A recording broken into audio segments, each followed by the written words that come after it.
Dear students of class 3A and B, as you all know the current situation that we are facing, as we are not able to come and teach you in the school, so we have once again come through online mode. Okay, we are going to teach you through online. We are going to have online classes. Since we had a pretty good gap, and I think you have been busy with the other activities, but regard to your studies, which you have to focus is you need to study. You need to open your book and read regularly. And for that purpose, once again I have come for your science class, that is for class 3 for both class 3A and B. So, I just want to recapitulate whatever we have learned in the previous days or in the previous chapter. And with regard to your first chapter, I hope you have not forgotten, but this is just to remind you whatever we have learned in the previous class. That is, we have learned, that is chapter 1, that is living and non-living things. Right? Living and non-living things. As for the just to start the chapter, as I hold this plant, the sapling, okay? What do you think about this plant? Is it living or non-living? What do you think? Yeah, plant is a living thing. Plant is a living thing.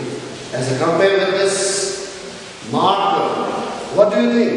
Is it a living or non-living thing? It is non-living thing. The difference between two, which we have already done, so we will just recapitulate, or we will just come to know what is the difference between living and non-living things. As I'm standing in front of you all, and you can see the activities that I am doing here. For example, I can hold, I can clap, I can smile, I can jump, or I can ride on the board. These are all the activities that can be done by only living thing. And I, as a person, I am also a living being, or you can include me as a living being. What are the difference between the living and non-living things? Okay, starting with living thing. Living thing, for plant. Though we don't see mouth or nose, okay, for the plant, difference between the two living things you can see here.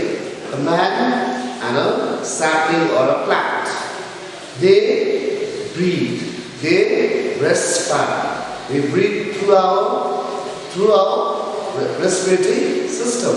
Even plants do have a respiratory. Even plants also do breathe. How do they breathe? That detail we will have in other class when we learn about more the facts about plants. Okay? The first difference between the living and non-living thing is living things breathe. For example, you can see the exercise and the action that I'm doing. Yeah, inhaling, exhaling. Okay? Inhaling, exhaling. So, the first quality or the characteristics of living thing is living things can respire or breathe. And the second character that the living things have is it grows.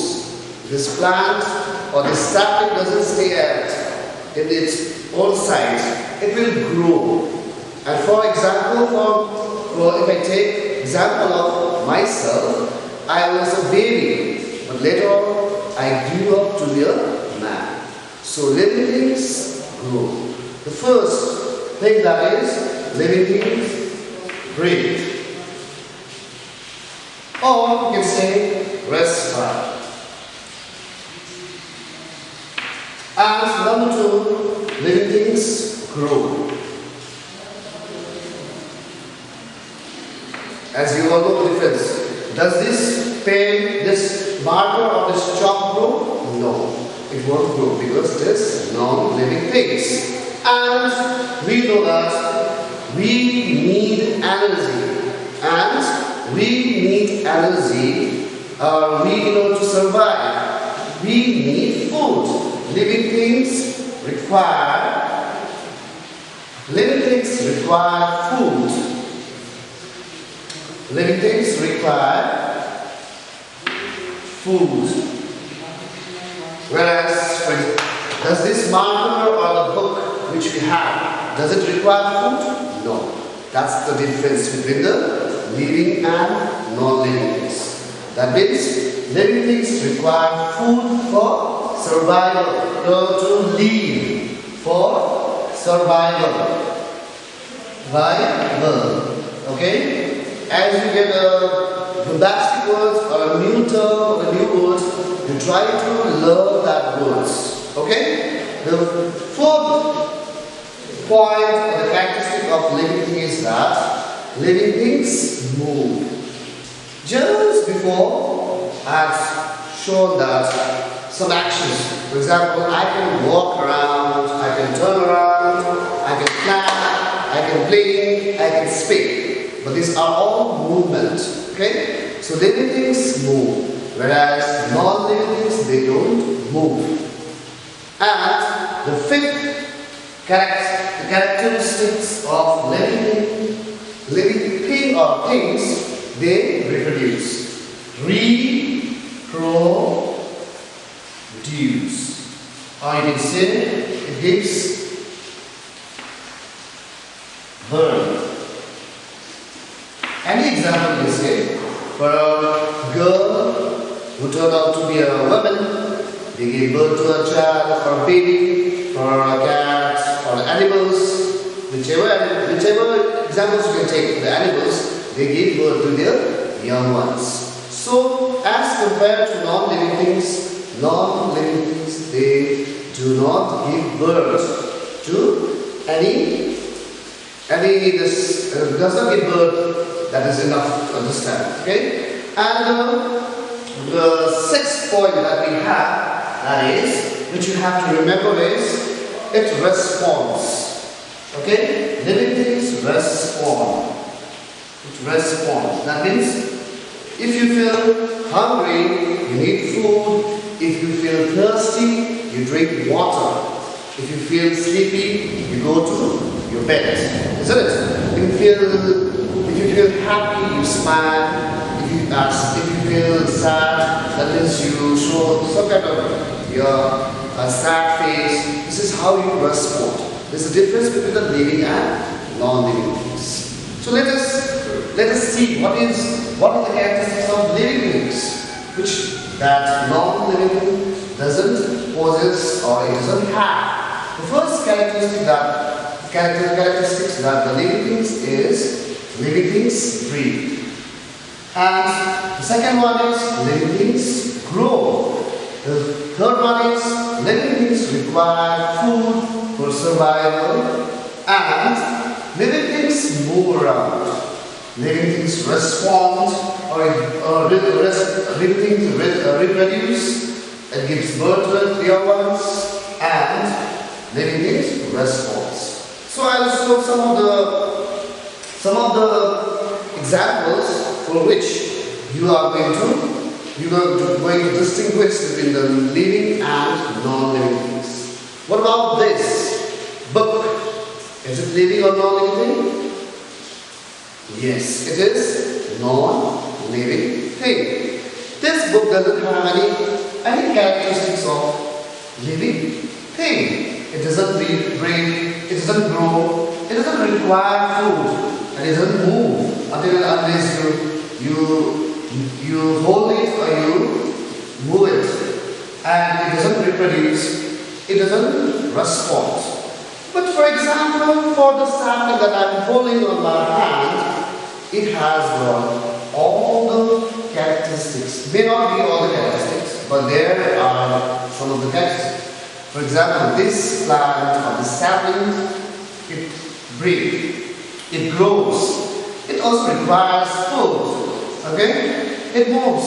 There may not be a movement like a human being or an animal, but there is a movement. It stretches, it grows. And this some kind of movement to the roots. Whenever the sapling grows to be a plant, the root maybe it moves deeper into the soil. And for the rest part, it does not give a natural birth, but somehow from the other, there are some examples of a tree from where the tree bears the fruit, and when the fruit falls on the ground, the seeds decays and a new plant, a new sapling comes. It grows. So this is also one of the characteristics that the plant have. And for the rest forms, there are so many plants that we have that the scientists has discovered. For example, Venus flytrap, even touch without plant, they respond to the touch, or they respond to the environment in which they are. So these are the things that we have learned, or we have recapitulated the first chapter about living and non-living things. Just these are the characteristics that living things possess, which non-living doesn't possess. With this, I want to wind up my online class of your first chapter, and I just want to remind you all that as you move out, do wear your mask. As I come in my class, I'm going to wear my mask.